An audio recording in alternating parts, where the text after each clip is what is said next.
काँग्रेस नेते राहुल गांधी यांच्या अनेक पिढ्या आल्या तरी संविधान बदलू शकणार नाहीत, असं प्रतिपादन केंद्रीय सामाजिक न्याय राज्यमंत्री तथा आरपीआयचे राष्ट्रीय अध्यक्ष रामदास आठवले यांनी कामोठे येथे महाविकास आघाडीवर हल्लाबोल करताना केलं।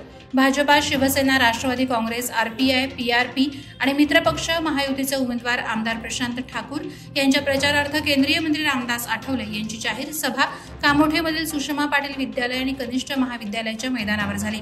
त्यावेळी ते बोलत होते। या सभेला माजी खासदार, लोकनेते रामशेठ ठाकूर, महायुतीचे उमेदवार आमदार प्रशांत ठाकूर, भाजपचे प्रदेश सदस्य बाळासाहेब पाटील यांच्यासह कार्यकर्ते उपस्थित होते। उरण विधानसभा मतदारसंघात मशाल पेटवून मतदारसंघाचा अंधार दूर करणार, असे प्रतिपादन उरण विधानसभा निवडणुकीत महाविकास आघाडीचे उमेदवार मनोहर भुईर यांनी केले। उरण विधानसभा मतदारसंघातील केळवणे, पोयंजे, गुळसुंदे विभागातील गावांमध्ये प्रचार दौरा करण्यात आला असून त्याला मतदारांकडून उत्स्फूर्त प्रतिसाद मिळालाय। मनोहर गजानन भुईर यांना गावोगावी प्रचारात वाढता पाठिंबा पाहता त्यांचा विजय निश्चित असल्याचे जाणकारांचे म्हणणे आहे। महाविकास आघाडी आता एक दिलानं प्रचारात उतरली आहे।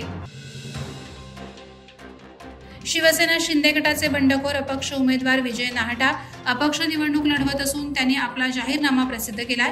नवी मुंबईच्या सर्वांगीण विकास करण्याच्या दृष्टीने पुढील 5 वर्ष काम करणार असल्याचं वचन या जाहीरनाम्यात देण्यात आलं असून जनता माझ्यावर विश्वास टाकेल असा विश्वास नाहटा यांनी व्यक्त केलाय।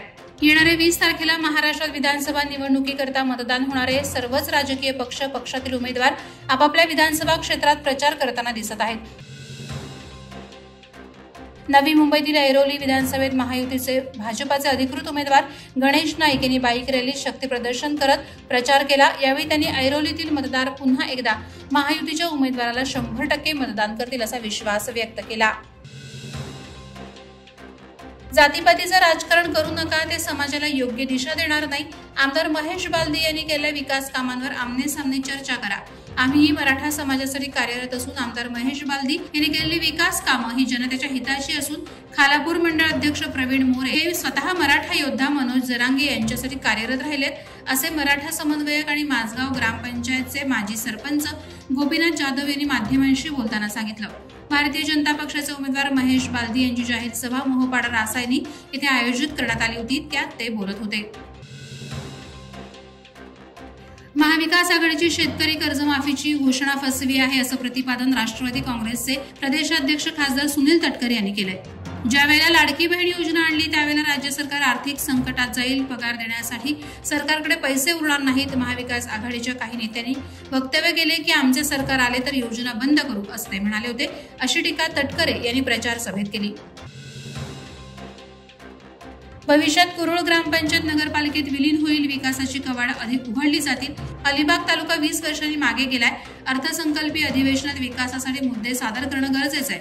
नेमके महायुतीच्या आमदारांनी विकासाचा दृष्टिकोन ठेवला नाही, यामुळे अपेक्षित विकास कामं होऊ शकली नाहीत। मर्यादा उल्लंघन केल्याने अलिबागचं नाव खराब केलं गेलंय। पैसे घेऊन पक्ष बदलणाऱ्या आमदाराला मतदार राजकारणातून हद्दपार करणार यात तीळमात्र शंका नाही, अशी टीका शेकापचे जयंत पाटील यांनी केली आहे। अलिबाग मुरुड विधानसभा मतदारसंघातील उमेदवार दिलीप भोईर यांनी स्वर्गीय मधुकर ठाकूर कुटुंबियांची भेट घेतली। ॲडव्होकेट प्रवीण ठाकूर, रवी ठाकूर, ॲडव्होकेट उमेश ठाकूर आणि परिवारानं भोईर यांचं स्वागत केलं। ठाकूर परिवारानं केलेल्या सन्मानाने आज मी धन्य झालो, असे भावनिक उद्गार यावेळी भोईर यांनी काढले। तसंच स्वर्गीय मधुकर ठाकूर यांच्या सोबतच्या आठवणींना उजाळा दिला। याबरोबरच अपक्ष उमेदवार दिलीप भोईर यांनी रविवारी अलिबाग शहरात पद रॅली काढून प्रचार केला। माजी अर्थ आणि बांधकाम सभापती संजय जांभळे यांनी आपल्या असंख्य कार्यकर्त्यांच्या उपस्थितीत शेकापचे उमेदवार अतुल म्हात्रे यांना पाठिंबा जाहीर केला असल्याचे पत्रकार परिषदेत सांगितले। 2019 विधानसभा निवडणुकीत आम्ही जीवाचं रान करून विद्यमान आमदार रविशेठ पाटील यांना विजयी केलं, परंतु गेल्या 5 वर्षात त्यांनी मतदारसंघात दुर्लक्ष केलं। अतुल म्हात्रे यांना राष्ट्रवादी शरद पवार गट, काँग्रेस यांचा पाठिंबा आहे। तसंच त्यांच्या बॅनरवर बाळासाहेब ठाकरे, उद्धव ठाकरे यांचे फोटो आहेत। त्यामुळे तेच महाविकास आघाडीचे अधिकृत उमेदवार असल्याने त्यांना विजयी करण्यासाठी शर्थीचे प्रयत्न करणार असल्याचं त्यांनी सांगितलं। पेण तालुक्यातील खवसावाडी आदिवासी वाडीतील महिलेचा मृतदेह रस्त्याअभावी 4 किलोमीटर पायपीट करून घरी आणावा लागल्याच्या वृत्तानं जिल्हा प्रशासनात खळबळ उडाली आहे। या संदर्भात जिल्हा परिषदेचे मुख्य कार्यकारी अधिकारी पथकासह खवसावाडीत दाखल झाले। यावेळी ग्रामस्थांच्या रोषालाही त्यांना सामोरं जावं लागलं। रस्त्यासाठी देण्यात आलेला निधी गेला कुठे या प्रश्नावर अधिकाऱ्यांचे पथक निरुत्तर झाले।